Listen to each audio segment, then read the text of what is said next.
స్మరామి హృది సంస్ఫురదాత్మతత్వం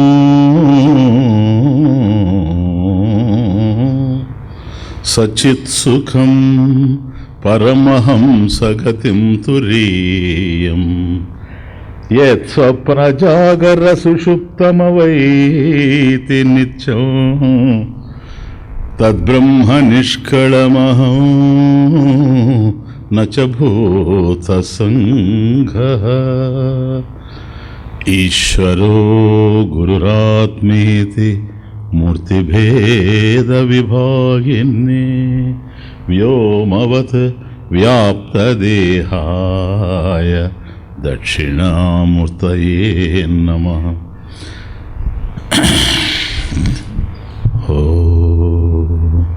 కృష్ణాయ వాసుదేవాయ దేవకీ నందనాయ చ నందగోపకుమారాయ గోవిందాయ నమో నమః. నందగోపకుమారాయ గోవిందాయ నమో నమః. మహస్సంగస్థు దుర్లభః అగమ్యః అమోఘశ్చ లభ్యతేపి తత్కృపయైవ. భగవంతుని యొక్క అనుగ్రహం చేతనే, భగవత్కృప చేతనే సత్పురుష సాంగత్యం, మహాత్ములతో సహచర్య భాగ్యం మనకు ప్రాప్తిస్తుంది. అది జరిగిన తరువాత లభ్యతేపి తత్కృపయైవ, భగవత్కృప చేతనే అది మనకు లభించిన తరువాత తస్మిన్ తజ్జనే భేద అభావాత్, తస్మిన్ భగవంతునికి, తత్ జనే ఆ భగవద్భక్తులకి, భేద అభావాత్ భేదం అనేటువంటిది లేనే లేదు అని. ఇది అభేద భక్తి, ఇదే ప్రేమ భక్తి. కాబట్టి ప్రేమ రెండు కాదు గనక, చైతన్యం రెండుగా లేదు గనక, ఆత్మయే పరమాత్మ గనక భక్తుడు ఎవడో బంధంలో ఉన్నటువంటి వాడు విడిపడడానికి భక్తి చేస్తూ ఉన్నాడు. తీరా భక్తి అర్థమైన తర్వాత, అది పరాభక్తి అని తెలిసిన తరువాత, ముఖ్య భక్తి సా పరానురక్తిరీశ్వరి, అది పరాభక్తి అని తెలిసిన తరువాత అది కేవలం పరమ ప్రేమ రూపం, అమృత స్వరూపం అయ్యింది గనక, అది భగవంతుని యొక్క స్వరూపమే కాబట్టి తన ప్రేమకి భగవంతుని యొక్క ప్రేమ స్వరూపానికి మధ్యలో తేడా లేదు గనక భేద అభావాత్. బంధము అనేటువంటిది ఏది ఉండినా, ఏ రూపంలో ఉండినా, బంధం అనేది అజ్ఞానంలోనే ఉంటుంది. బంధ అజ్ఞానాత్ ప్రాప్త. కాబట్టి ఏ బంధం మనకు ఉండినా ఈ ప్రపంచంలో అది అజ్ఞానంలోనే బంధం. బంధం ఎప్పుడైతే ఉంటుందో దుఃఖం. అయితే ఈ బంధంలో దుఃఖం ఉంది కానీ ఇక్కడ భేదం కనపడతా ఉంది. అజ్ఞానంలో బంధం ఉంది, బంధంలో దుఃఖం ఉంది, దుఃఖంలో భేదం తెలుస్తూ ఉంది. అదే జ్ఞానంలో భేదం లేదు, అది ఏకమేవ అద్వితీయం గనక అందులో భేదం లేదు. అదే అభేద జ్ఞానం, అదే పరమ ప్రేమ, అదే మోక్షం. అంతే లేదు. మోక్షం అంటే మరొకటి ఏమి కాదు, అదే. కనుక తస్మిన్ తజ్జనే భేద అభావాత్, భగవంతుడికి భగవద్భక్తులకి తేడా లేదు, భేదం లేదు. ఎందుకని ఇది అభేద భక్తి కనుక. సో బ్రహ్మవిత్ బ్రహ్మైవ భవతి, ఉపనిషత్ తైత్తిరీయం. బ్రహ్మవిత్ ఆప్నోతి పరం, పరం బ్రహ్మమును, పరం అంటే బ్రహ్మ, అందుకనే పరమ ప్రేమ రూప. బ్రహ్మవిత్ ఎవడైతే బ్రహ్మమును తెలుసుకోవాలి అని అనుకుంటూ ఉన్నాడో, బ్రహ్మవిత్ బ్రహ్మైవ భవతి, వాడు బ్రహ్మమే అయిపోతూ ఉన్నాడు అన్నాడు. అంతే. కనుక భక్తుడిగా ఉండేవాడు భక్తుడిగా మిగలడు. ఎప్పుడు ఏదో ఒక దశలో భక్తుడు తన యొక్క భక్తులనేటువంటి వ్యక్తిత్వాన్ని కోల్పోతాడు.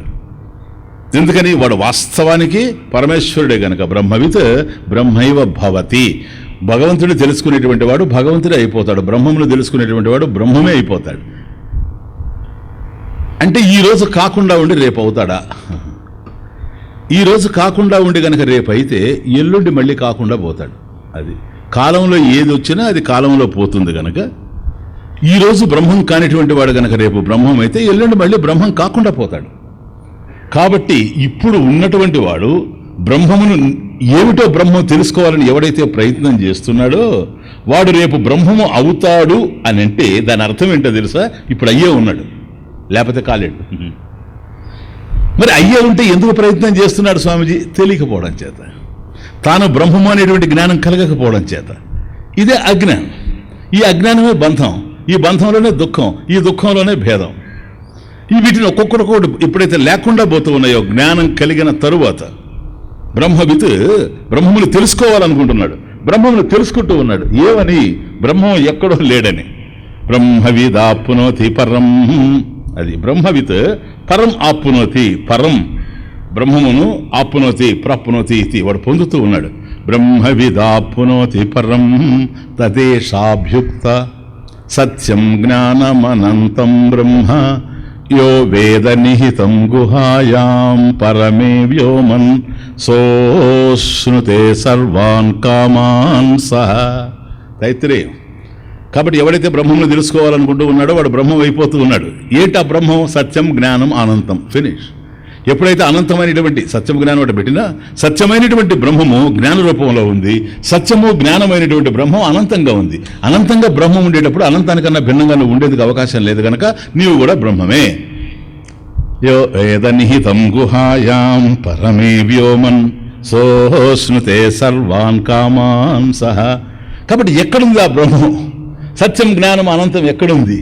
ఈ దేహం కదలడానికి ఏదైతే ఆధారంగా తెలుస్తూ ఉందో, ఏది ఉండడం వల్ల మనం దేహేంద్రియ మనోబుద్ధులు చరిస్తున్నాయో, ఏది లేకపోతే మరుక్షణం ఇది శవంగా మారిపోతుందో అదే చైతన్యం గనక, అదే బ్రహ్మం గనక యో వేద నిహితం గుహాయాం, వాడి హృదయ గుహలోనే ఉంది. ఎవడైతే తెలుసుకుంటూ ఉన్నాడో వాడి హృదయంలో ఉన్నది పరమాత్మ స్వరూపం. ఈశ్వర సర్వభూతానాం హృదయచర్జన తిష్టది. నిన్న మనం చూసినట్టుగా నువ్వుంటే ఈశ్వరుడు లేడు, ఈశ్వరుడు ఉంటే నువ్వు లేడు, ఇద్దరు కలిసి ఒక కుర్చీలో కూర్చోలేరు. అదే ఇక్కడ ఇంపార్టెంట్. కాబట్టి అనంతమైనటువంటి ఒక వస్తువు ఉండేటప్పుడు ఈశ్వరుడు అనంతంగా ఉంటే అనంతమైనటువంటి ఈశ్వరుడు నిన్ను వదిలిపెట్టి ఉండలేడు. నీవు ఆయనకి వేరుగా ఉంటే ఆయన అనంతత్వానికి హాని, భంగం వస్తుంది. కాబట్టి నీ హృదయంలో ఏ చైతన్యం ఉందో అదే భగవంతుడు గనక అది తెలియకపోవడం చేత నువ్వు బ్రహ్మవిత్, బ్రహ్మమును తెలుసుకునేవాడివి. అది తెలిసినప్పుడు నువ్వే బ్రహ్మైవ భవతి. బ్రహ్మవిత్ బ్రహ్మైవ భవతి. నీవు బ్రహ్మం అయిపోయినటువంటి క్షణంలో నీకు భగవంతుడికి డిఫరెన్స్ ఏంటి? భేద అభావాత్, భేద అభావాత్ తస్మిన్, ఆ భగవంతునికి, తత్ జనే, ఆ భగవద్భక్తులకి భేద అభావాత్, భేదం లేదు. ఎస్, భేదం లేదు. కనుకనే నాలో భగవంతుడు ఉన్నాడు. నేను ఎక్కడున్నాను? నేను భగవంతుడిలో ఉన్నాను. నాలో భగవంతుడు ఉంటే నేను భగవంతుడిలోనే ఉన్నాను. ఎందుకు? ఆయన అనంతం గనక. ఇది అర్జున. హే భజంతి తుమాం భక్త్యా, వండర్ఫుల్ సెంటెన్స్. ఏ భజంతి తుమాం భక్త్యా మయితే తేషు చాప్యహం. ఏ భజంతి యహ, ఏ భక్తులైతే నిరంతరం కూడా నన్ను సేవిస్తూ ఉంటారో, ఏ భజంతి తు మాం, నన్ను, ఈశ్వరం పరమేశ్వరం, భక్త్యా, వాళ్ళు ఎప్పుడైతే భక్తితో సేవిస్తూ ఉంటారో, మయితే, తే వాళ్ళు, మయి నాయందు, తేషు చ అపి అహం, వాళ్ళు నాలో ఉంటారు, నేను వాళ్ళలో ఉంటాను. ఎందుకని? No difference. భేద అభావాత్ తస్మిన్ తజ్జనే భేద అభావాత్. కనుక ఎక్కడున్నాను నేను? పరమేశ్వరుల్లోనే ఉన్నాను. అది బ్యూటీ. ఎక్కడ కదులుతున్నావయ్యా? భగవంతుడిని కదులుతూ ఉన్నా. ఎక్కడ తిరుగుతున్నావు? భగవంతుడిలోనే తిరుగుతున్నా. ఎక్కడ ఆలోచిస్తున్నావు? భగవంతుడిలోనే ఆలోచిస్తున్నా. ఎందుకని? చైతన్య జ్యోతిష అవభాసితస్య మనసహ మనన సామర్థ్యం. నా మనసులో ఆలోచనలు కదులుతూ ఉన్నాయంటే చైతన్యం ఉంటే కదులుతుంది, లేకపోతే కదిలేందుకు అవకాశం లేదు. కాబట్టి ప్రతి కదలికలో, మనసులో నడిచేటువంటి ప్రతి వృత్తిలో, చేతో వృత్తి, చిత్తంలో ఏ విధమైనటువంటి వృత్తి, సంకల్పం, థాట్ ఉందో ఆ వృత్తిలో ఉండేది కూడా పరమేశ్వరుడే, పరమేశ్వర చైతన్యమే. అందుకని ఆలోచించగలుగుతూ ఉన్నాను కనుక నేను భగవంతుడిలోనే తిరుగుతున్నా, భగవంతుడిలోనే ఆలోచనలు కొనసాగిస్తున్నా, భగవంతుడిలోనే చరిస్తున్నా, భగవంతుడిలోనే మేల్కొని ఉన్నా, భగవంతుడిలోనే నిద్రపోతున్నా. This is devotee's experience. అర్థమైతే కాబట్టి పరమేశ్వరుడు ఏమిటో తెలిస్తే భక్తుని యొక్క అనుభూతి ఆ విధంగా ఉంటుంది. నదిలో దిగాడు అనుకోండి ఎవడన్నా, వాడు ఎక్కడున్నాడంటే నదిలో దిగిన వాడు నదిలోనే ఉన్నాడు, ఇంకెక్కడా లేడు. ఎప్పుడైతే వాడికి నది అనేది ఉందో ఆ నదిలో వాడు దిగాడో, నదిలో దిగినటువంటి వాడు నదిలోనే ఉన్నాడు. భక్తిలో ఉండేవాడు ఎక్కడున్నాడు? నదిలో దిగినవాడు నదిలోనే ఉన్నాడు, భక్తిలో దిగినవాడు భగవంతుడిలోనే ఉన్నాడు. అంతే, ఇంకేం లేదు. వాడికి భక్తి అర్థమైతే, తస్మిన్ తజ్జనే భేద అభావాత్ అనేటువంటిది కనుక అర్థమైతే, కనుక ఈ పరాభక్తి మనం సాధించాలి. ఇది సాధన యొక్క ముఖ్యోద్దేశం. ఏదో ఏదో చేయడం, ఏదో ఏదో పొందడం ఈ సాధ్య సాధన స్వరూపం కాదు. ఇది సిద్ధభక్తి. కాబట్టి ఏదో ఏదో చేస్తూ ఉంటే కర్మలు, ఆ కర్మల యొక్క ఫలితాలు వస్తూ ఉంటే వాటికంతా మనం తబ్బిబ్బలైపోయి ఈరోజు పరిస్థితుల్లో అట్లాగే ఉంది. అందువల్ల జీవితాలు అన్యాయం అయిపోతుంది. అయ్యా నువ్వు ఇది చేయి, అది చేస్తుంది, నువ్వు పోయి తిరుగు, ఆ దేవాలయాలు తిరుగు, ఆయన మా ఇంట్లో ఇది చేసి పెట్టాడు, నీకు అది చేసి పెడతాడు, మా అమ్మాయికి ఎంసెట్ సీట్ వచ్చింది, మీ అబ్బాయికి ఇంకోటి వస్తుంది, అంతే. ఏం ఉపయోగం వాటి వల్ల అనేది అర్థం కావట్లేదు. అండర్స్టాండ్? అయ్యా నువ్వు ఇది చెయ్యి, నీకు పదవి వస్తుంది, పదవి వచ్చింది, యాక్సిడెంట్లో జీవితం పోయింది, అడిగిస్తే మళ్ళీ పుట్టాలనా? పునరపి జననం పునరపి మరణం. ఏం సాధించినట్టు? కనుక భక్తిలో ఉండాల్సిన అవసరమే లేదు. నేను చెప్పేది ఒక్కటే, బాగా అర్థం చేసుకోండి, డోంట్ మిస్టేక్ మీ. భక్తి అవసరం లేదు, వదిలిపెట్టి హాయిగా బ్రతకచ్చు. భక్తిలో ఉండదలుచుకున్నప్పుడు మాత్రం అది ఏంటో దాని స్వరూప స్వభావాల్ని సంపూర్ణంగా తెలుసుకున్నప్పుడు మాత్రమే దాంట్లో మనం ఏమైనా ప్రగతిని సాధించగలం. కానీ లేకపోతే శ్రమ ఏవ ఉదాహృత, కేవలం శ్రమ మిగిలిపోతుంది. ఒక్కరోజు పోయే రోజు అనుకుంటాం ఏమీ సాధించలేకపోతున్నాను. బ్రతికున్నప్పుడు అదే సెంటెన్సు, చనిపోయేటప్పుడు అదే సెంటెన్సు. బ్రతికున్నప్పుడు ఏమి సాధించలేకపోతున్నాను, నా వల్ల ఏం కావడం లేదు స్వామీజీ, ఏదో నేను చేస్తూ ఉన్నాను, ఏమి సాధించలేకపోతున్నాను. చనిపోయేటప్పుడు కొద్ది పాస్, ఏమీ సాధించలేకపోతున్నాను. Same sentence. బ్రతుకున్నప్పుడు ఏ వాక్యమో చనిపోయినప్పుడు కూడా అదే వాక్యం అవుతుంది, చనిపోయే సమయంలో కూడా. ఈ దుర్భరమైనటువంటి పరిస్థితి రాకుండా ఉండాలి అంటే భక్తి అంటే ఏంటో దానికి సంబంధించినటువంటి సమగ్రమైనటువంటి అవగాహన మనకు రావాలి. అదే మనం పొందాలి. నెక్స్ట్ తదేవ సాధ్యతాం.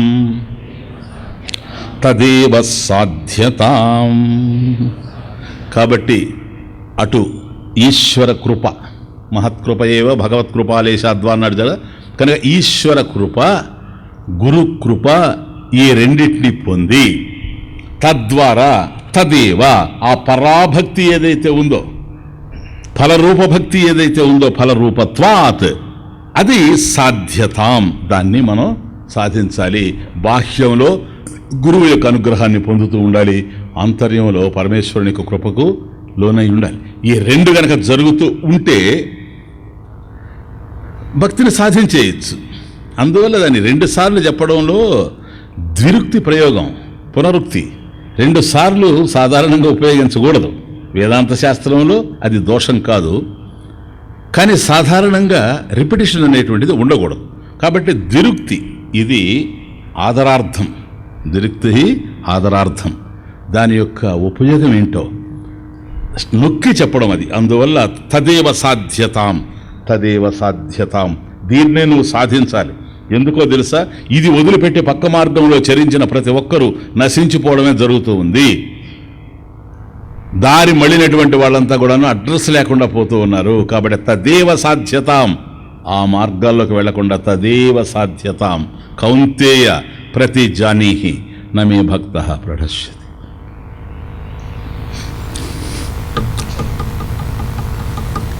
అర్జున, ప్రతిజ్ఞ చేసి చెప్పబోయా, ఇదేం జ్ఞానం, ఇది అర్థమైంది? కాక్ అండ్ బుల్ స్టోరీస్ కావు ఇవి. ప్రతిజ్ఞ చేసి చెప్పు సమాజానికి. ఏమని? మే భక్త ప్రణశ్యతి, మే భక్త ప్రణశ్యతి, నా భక్తుడు ఎప్పుడు నశించడు. ఎందుకంటే ఇది జ్ఞానం గనక. జ్ఞానంలో వినాశం అనేటువంటిది లేనే లేదు. దీనికి అన్య మార్గాల్లో చరిస్తారే వాళ్ళతో వస్తూ ఉంది బాధ అంతా కూడాను. అదంతా బిలీఫ్ సిస్టమ్, ఒక నమ్మకం మీద ఆధారపడి ఉంది. అందువల్ల పునాది లేని భవనంలాగా కూలిపోతుంది ఒకనాడు, పేకమేడల్లాగా కూలిపోతుంది ఒకనాడు. ఏదైతే జ్ఞానపరంగా ఉందో ఏష పంధ, మహాత్ములు ఆచరించినటువంటి అనుసరించినటువంటి మార్గం ఏదైతే ఉందో ఇదే శ్రీరామ రక్ష. కనుక గాలి అంతటా ఉండినా పీల్చిన వాడికి మాత్రమే అది ప్రాణం అవుతుంది సార్. అక్కడ ప్రాణవాయు, వాయువు అంతటా ఉంది. పీల్చలేని పరిస్థితి వస్తే ప్రాణం పోద్ది. అది ఐసీయూలో అదేగా జరుగుతుండేది. గాలి కూడా తీసుకోలేని పరిస్థితుల్లో 70-80 సంవత్సరాలు అనాయాసంగా సునాయాసంగా తెలియకుండానే తన యొక్క ఆలోచనే లేకుండా గాలి పీల్చినవాడు అంత ప్రాణాన్ని తీసుకునే పరిస్థితుల్లో లేకుండా ఉన్నాడు. గాలి చుట్టూ ఉంది. ఐసీయూలో పెట్టినా ఆ చుట్టూ ఉండేది గాలి. ఎందుకని? ఈయనకి తగిలించారు కానీ ఏదో ఆవుతోడ తగిలించినట్టుగా. డాక్టర్ ఏం తగిలించుకోవాలి, is free, nurse free, assistant doctor free. ఎందుకని? వాళ్ళందరికీ గాలి అందుతూ ఉంది. ఆ గదిలో గాలి లేకపోతే వాళ్ళకి అందే ప్రశ్నే లేదు. గాలి అంతటా ఉన్న ఎవడు పీలుస్తాడో వాడికి అది ప్రాణమవుతుంది. భగవంతుడు అంతటా ఉండినా ఎవడు అర్థం చేసుకుంటాడో వాడే భగవత్ కృపకు పాత్రుడు అవుతాడు. ఏదో ఏదో నేను ఊహించి భగవాన్ నువ్వు నేను ఊహించినట్టుగా ఉండు అనేది కాదు సార్, కుదరదు అదంతా. కాబట్టి సహేతుకమైనటువంటి భక్తి కలగాలి అంటే సశాస్త్రీయమైనటువంటి అవగాహన, ప్రామాణికమైనటువంటి అవగాహన ఉండి తీరాలి. తదేవ సాధ్యతాం, తదేవ సాధ్యతాం. ఇక్కడికి 2 సార్లు చెప్పడంలో ఆదరార్థమే కాకుండా సబ్జెక్ట్ కూడా మార్చేస్తూ ఉన్నాడు, అందువల్ల రిపీట్ చేశాడు. ఇది చాలా ఉపయుక్తమైనటువంటి టాపిక్ డీల్ చేశాను ఇంతవరకు 2 రోజుల నుంచి కూడా. నువ్వు ఏమేం చేయాలి సాధనలు. అంతకుముందు కేవలం పరమ ప్రేమరూపమైనటువంటి అమృత స్వరూపమైనటువంటి భక్తి యొక్క వైభవాన్ని వర్ణించిన తరువాత నీవు ఆ భక్తిని పొందడానికి, ఆ ప్రేమస్వరూపమే నేను అని తెలుసుకోవడానికి, గుర్తించడానికి అక్కడ పొందేదేమీ లేదు, అది ఆల్రెడీ ఉంది. నువ్వు గుర్తించాలి, జ్ఞానంతో గుర్తించాలి. గుర్తించడానికి ఏ విధమైనటువంటి సాధనలు అవసరమో ఆ సాధనలన్నీ ఇప్పటి వరకు చెప్పిన తరువాత తదేవ సాధ్యతాం. ఈ సాధనలన్నీ నువ్వు ఆచరిస్తావు కదా, ఈ సాధనల ద్వారా నువ్వు పొందాల్సింది తత్ ఏవా, ఆ పరాభక్తి ఏదో ప్రేమరూపమైనటువంటి అమృత స్వరూపమైనటువంటి ఫలరూపత్వాత్ ఆ భక్తిని నువ్వు పొందాలి. తదేవ సాధ్యతాం, తదేవ సాధ్యతాం. ఓకే, ఇవన్నీ నువ్వు చేయాలి. కానీ వచ్చిన బాధ ఏంటంటే చెయ్యవలసినవి ఒక వైపు ఉండినా చెయ్యవలసినవి చెయ్యకపోగా చెయ్యకూడనివి చేసేటువంటి స్వభావం మనిషిలో ఉంటుంది. అది ఏవైతే చేయాలో, ఏవైతే ఆచరణీయంగా ఉన్నావో, ఏవైతే కర్తవ్యాలో వాటిని చేయకపోగా ఏవైతే చెయ్యకూడదో వాటిని అది పనిగా పెట్టుకొని చేయడం కూడా మనం చూస్తూ ఉన్నాం. దీనికి వేదాంతం అవసరం లేదు, సైకాలజీ సరిపోదు. ఒక మనస్తత్వ శాస్త్రాన్ని అధ్యయనం చేయగలిగితే ఎందుకు మనిషి ఆ విధంగా ప్రవర్తిస్తూ ఉన్నాడు, దాని వెనుక కొన్ని వాసనలు ఉన్నాయి, గతంలో చేసినటువంటి కార్యాలు ఉన్నాయి, వాటికి సంబంధించినటువంటి అనుభవాలు ఉన్నాయి. అనుభవాలు వాసనల రూపంలో ఉన్నాయి, అవి రెచ్చగొడుతూ ఉన్నాయి. కాబట్టి ఏ అనుభవం లేకపోతే దాన్ని కావాలని ఏ మనిషి కోరుకోడు. ఎవరు ఏది అభిలషించినా ఈ ప్రపంచంలో తన అనుభవంలో ఉండేటువంటి దాన్ని అభిలషిస్తాడు. కనుక గతంలో ఆచరించినటువంటి కర్మల యొక్క ఏ విధమైనటువంటి అనుభవ ఫలాలు అనుభవించాడో అవన్నీ లోపలున్నవి కనుక మళ్ళీ మళ్ళీ పునః పునః అని రెచ్చగొడుతూ ఉంటే మనసు ఆ వైపు పోతూ ఉంటుంది, అంతే, ఇంకేం లేదు. కాబట్టి ఒకవైపు నేను పొందవలసింది ఏంటి, తదేవ సాధ్యతాం అని తెలుస్తూ ఉండినా ఏదైతే అవసరం లేదో దానివైపు మనసు మరలిపోతూ ఉంటుంది. కనుక చేయవలసిన వాటిని గురించి ఇప్పటి వరకు చెప్పి, తొక్కవలసిన మార్గం ఏమిటో ఇప్పటి వరకు తెలిపి, ఏ మార్గంలో ప్రయాణం చేయాలనో ఇంతవరకు తెలియజేసినటువంటి నారద మహర్షి ఎటు ప్రయాణం చేయకూడదో ఇక్కడి నుంచి మొదలు పెడుతున్నాడు. సబ్జెక్టు టాపిక్ కొద్దిగా మారుతూ ఉంది. వాస్తవానికి ఇక్కడేం కాంట్రడిక్షన్ లేదు, కాంప్లిమెంటరీగా ఉన్నాయి రెండు. ఇది కూడా దానికి ఉపయోగమే. దీని నుంచి విడిపడితే కానీ దాన్ని మనం పట్టుకునే అవకాశం లేదు. ఇక్కడ డిటాచ్ అయితే కానీ అక్కడ అటాచ్ కాలేం. అది వచ్చిన బాధ. లిసన్. దుస్సంగః సర్వధా ఏవ త్యాజ్యః. దుస్సంగః సర్వధైవ త్యాజ్యః. సర్వధా ఏవ, అన్ని విధాల, త్యాజ్యః విడిచిపెట్టేయాలి. దుష్ట సహవాసం, దుర్జన సాంగత్యం కదా. ఇంతకుముందు మనం తెలుసుకున్నాం సత్సంగ. మహాపురుషుల యొక్క సంగత్వం ఎట్లాంటిదో, మహస్సంగస్తు దుర్లభ అగమ్య అమోఘ అని ఇంతకుముందు చూచాం. రివర్స్, మహాత్ముల యొక్క సాంగత్యంలోకి పోతే జీవితం ఆ విధంగా ముందుకు పోతుంది. దుస్సంగమైంది అనుకోండి. కాబట్టి ఎవరితో కలిసి తిరగాల్సిన ఇంతకుముందు చెప్పాడు సాధనల్లో. ఎందువల్ల మన జీవితం ఉద్దీపన జరుగుతుంది. ఆ ఉద్దీపన శక్తి వాళ్ళల్లో ఉంది కనుక సత్పురుషుల దగ్గరికి వెళ్ళినప్పుడు సద్భావాలే నీకు అందుతూ ఉంటాయి. సత్ అంటే పరమేశ్వరుడు కనుక పరమేశ్వరుడికి సంబంధించిన జ్ఞానమే నీకు అందుతూ ఉంటుంది. కనుక ఆల్రెడీ నీకు కొద్ది భక్తి ఉంది కనుక ఆ జ్ఞానం కూడా అందుతూ ఉంటే, సత్పురుషుల మధ్య నువ్వు తిరుగుతూ ఉంటే, సత్పురుషుడు అంటే ఒక్కటే గుర్తుపెట్టుకోండి, భగవంతుని తప్ప రెండోది మాట్లాడకుండా ఉండేవాడు సత్పురుషుడు అంతే. అదే గురువు అంటే. అర్థమవుతుంది. మరి ఏదో మాట్లాడేవాడు కాడు. కేవలం తనకు దాని మీదనే అభిరుచి, ఇంకొక దాని మీద కాదు. అర్థమవుతుంది. ఎప్పుడు నీకు బోధ చేస్తూ నీ బుద్ధిని ప్రకాశింపజేసేటువంటి వాడు గురువు. ఒకవేళ గురువు లభ్యం కాకపోతే అవి కావాలని ఆ మార్గంలో ప్రయత్నం చేస్తూ ఉండాలి చూసారా, వాళ్ళు భక్తులు. అటువంటి భక్తులతో సత్సంగం, దానివల్ల మన మనసు వికసిస్తూ పోతుంది, బుద్ధి వికసిస్తుంది, ధర్మ మార్గంలో చరిస్తుంది, ప్రేమ మార్గంలో నడుస్తుంది. అలా కాకుండా చెడు సహవాసం వచ్చిందనుకోండి, దుస్సంగ. అటువంటిది ఉంటే మాత్రం మనమే ఆలోచించుకోవాలి. ఎవరేం చెప్పలేరు, గురువు దాన్ని పాయింట్అవుట్ చేయలేడు. మనమే చూసుకోవాలి. మనం ఎవరితో కలిసి తిరుగుతున్నాము, మనం ఎవరితో కలిసి మాట్లాడుతూ ఉన్నాము, మనం ఏ విధమైనటువంటి మాటలు మాట్లాడుతూ ఉన్నాము, ఇవన్నీ మనం ఏ విధమైనటువంటి కర్మలు ఆచరిస్తూ ఉన్నాము, ఇవి మనం వెళ్ళేటువంటి మార్గంలో మనకు అనుకూలంగా ఉన్నాయా, ప్రతికూలంగా ఉన్నవా, ఇవి మన యొక్క సాధనను పెంపొందిస్తాయా లేకపోతే దారి తప్పించేస్తాయా, ఇవన్నీ కూడా తెలుసుకోవాల్సిన అవసరం ఉంది. కాబట్టి సత్సంగం మనలో ఇంతవరకు అనేక జన్మల్లో తయారు చేసుకున్నటువంటి విషయ వాసనలు ఏవైతే ఉన్నాయో వీటిని పోగొట్టేటువంటి రీతిలో సత్సంగం ఉంటే, దుస్సంగం అది కాదు. ఇంతవరకు మనం ఏవైతే చెయ్యకూడని చేశామో వాటిని పెంపొందించడానికి దుస్సంగం ఉపయోగపడుతుంది అంతే. ఇంకెళ్ళి ఆల్రెడీ మన దగ్గర ఉన్నాయి. అటువంటి వ్యక్తులతో కలిసి తిరిగామనుకోండి, చెడిపోతాం అంతే. ఒక అహంకారితో కలిసి తిరిగితే చెడిపోతారు జనం. ఇది వచ్చిన బాధ. ఇవన్నీ చాలా కొద్దిగా లోతైన విషయాలు కూడా పోతే. అదే చాలా చిన్నప్పటి నుంచి ఉన్నారు కనుక దీంట్లో చూస్తూ వచ్చామండి. పాపం చాలా మంచి వాళ్ళు, భక్తులుగా ఉన్నవాళ్ళు కూడా పాడైపోయిన వాళ్ళు ఉన్నారు. ఎందుకని? భక్తుడు కదా, ఎక్కడికో చోట పోతాడు, 10 మంది భక్తుల్లో పోతాడు, ఒక ఆశ్రమానికి పోతాడు. అర్థమవుతుంది. అక్కడ రకరకాలైన వాళ్ళు ఉంటారు. వచ్చిన బాధ. వాళ్ళతో కలిసి తిరుగుతాడు. వాడు అహంకారం అనుకోండి, వీళ్ళు కూడా పాడైపోతారు. గురువు ఏం చెప్పగలడు చెప్పండి? గురువుకు తెలుసు. నేను కొన్ని ఆశ్రమాలు చూచాను అట్లా. గురువుకు తెలుసు, ఎవరే ఇతను మంచివాడే, వాడితో కలిసి తిరుగుతున్నాడే, పాడైపోతాడే అని. మరి వాడిని ఎందుకు రాణిస్తున్నాడా గురువు? హెల్ప్లెస్. గురువు ఏం చేయలేడు. అతన్నే గురువు అంట. అర్థమవుతుంది. ఎన్ని కాలువలు వచ్చి గంగానదిలో కలిసినా నువ్వెందుకు వచ్చి కలుస్తున్నావు అని అడగడానికి గంగానదికి హక్కే లేదు. గంగ పవిత్రంగా ఉంటుంది. ఒకవేళ ఎన్ని మురికి నీళ్ళు వచ్చి దాంట్లో పడుతూ ఉండినా, డ్రైన్ వాటర్ అంతా వచ్చి దాంట్లో కలుస్తూ ఉండినా కూడాను తను పవిత్రంగా ఉంది కనుక దాన్ని పవిత్రం చేయడానికి ప్రయత్నం చేస్తుందేమో కానీ ఆటంకపరిచేటువంటి పరిస్థితి ఎప్పుడూ ఉండదు. కాబట్టి ఆటంకపరిచాడనుకోండి, ఆయన గురువు కాదు. ఎందుకని? భయపడుతున్నాడు అని అర్థం. కాబట్టి గురువు అనేటువంటి వాడు సమగ్రమైనటువంటి సంపూర్ణ జ్ఞానం కలిగిన వాడు కనుక ఎవరిని నిరాకరించలేడు. కానీ సాధనలో ఉండాలి చూచారా.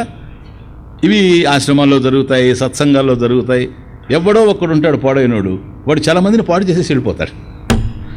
ఒక్కడు మంచివాడు ఉంటే, ఒక్క సత్పురుషుడు ఉంటే ఎంతమందిని ప్రభావితం చేస్తాడో మనం చూడొచ్చు. ఓన్లీ వన్ వివేకానంద యావత్ ప్రపంచాన్ని కుదిపి వదిలేశాడు.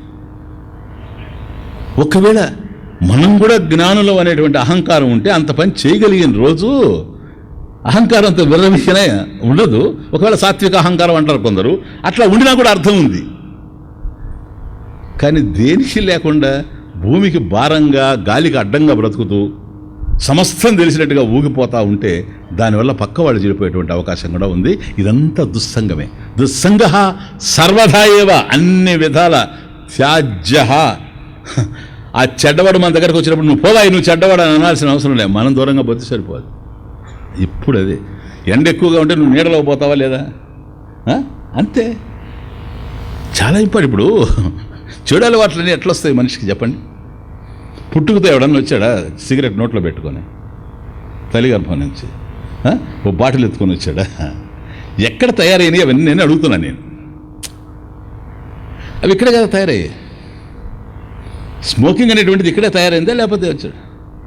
బాగా చూస్తే తనకు తానుగా స్మోక్ చేయాలని ఎవడు అనుకోడు,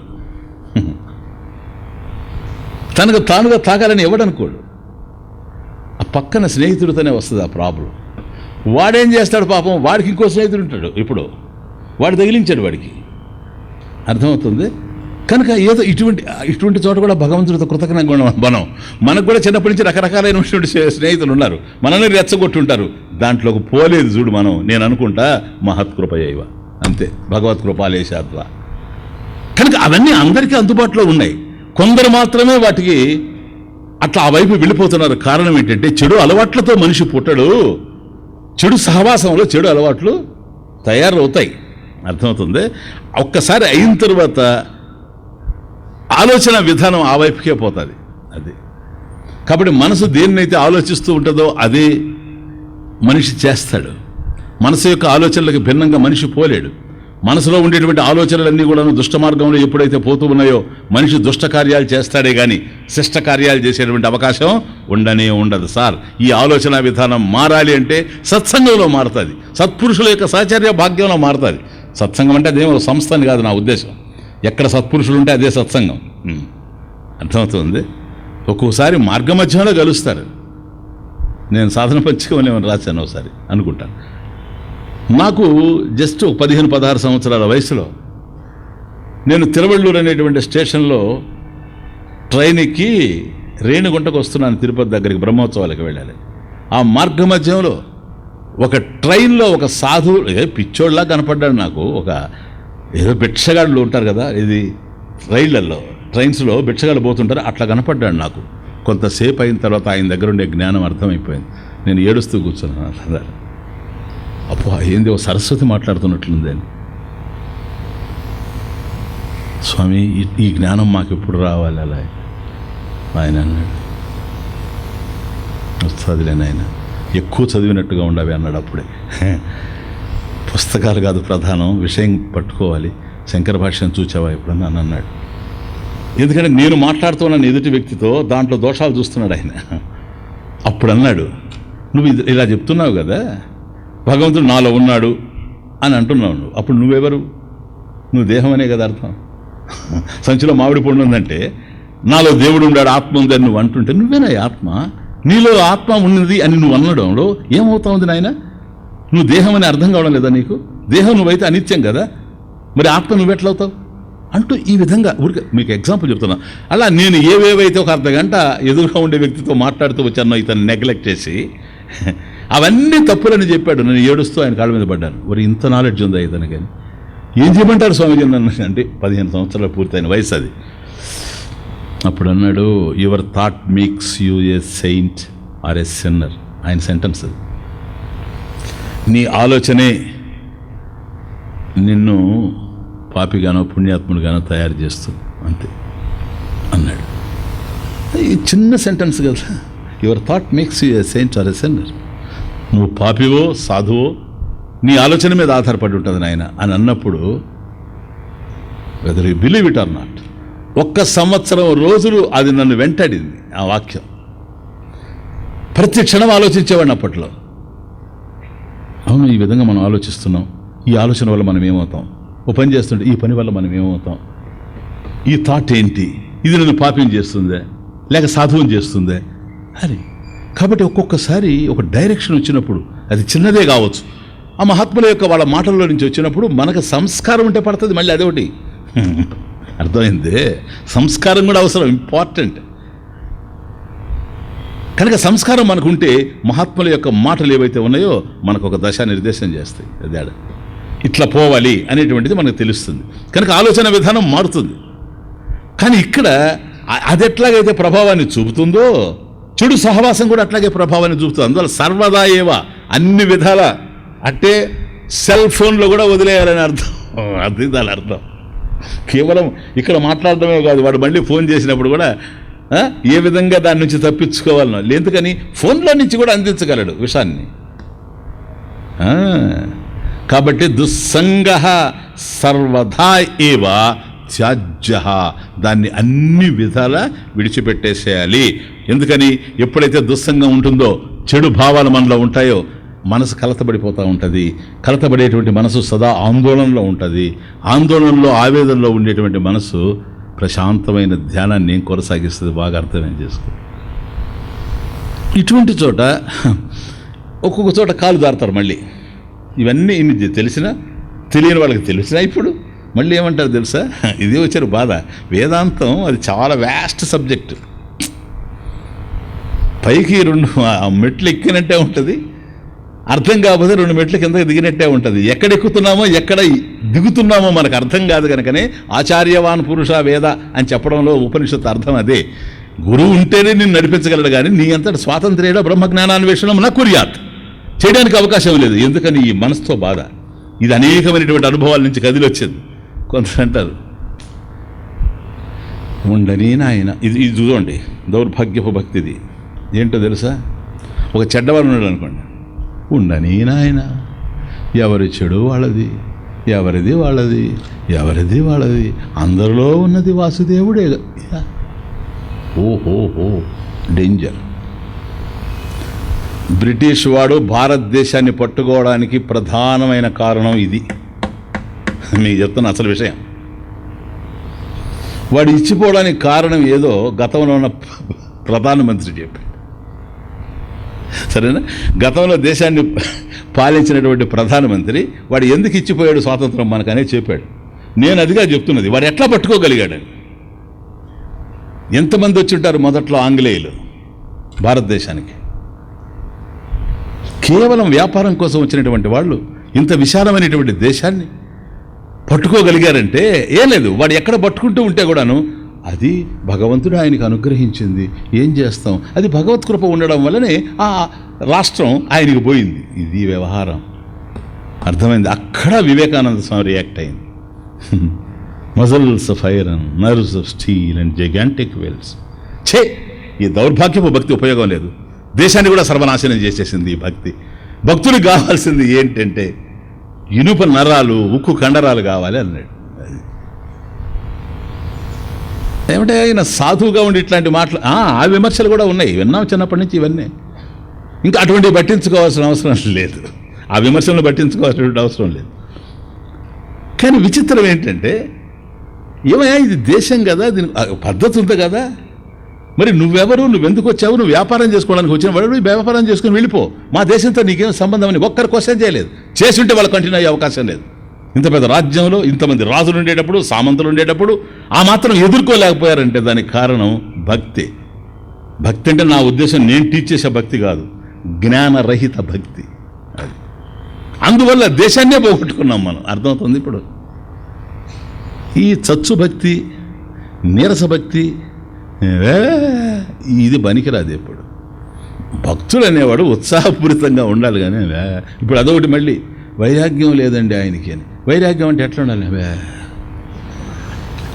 నా రోజు తిండి తినకు అట్లా ఉంటావు. అదే వైరాగ్యం అంటే. విరాగస్య భావ వైరాగ్యం. వైరాగ్యం మనసులోనా ఉండేది అని ఒక రోగిలాగా. అంటే ఇప్పుడు హాస్పిటల్కి వెళ్ళి చూస్తే అందరూ విరాగులే. అర్థం కాదా? రోగులంతా ఇవన్నీ అర్థం చేసుకోవాలి మనం. కాబట్టి అందరిలో భగవంతుడు ఊరికెళ్ళే మధ్యలో అట్లా. అంటే బ్రిటిష్ వాడు ఎట్లా పట్టుకున్నాడో దేశాన్ని నేను చెప్పాను కూడా. ఇప్పుడు వాస్తవం ఇది, it's a fact, historical evidence ఇది.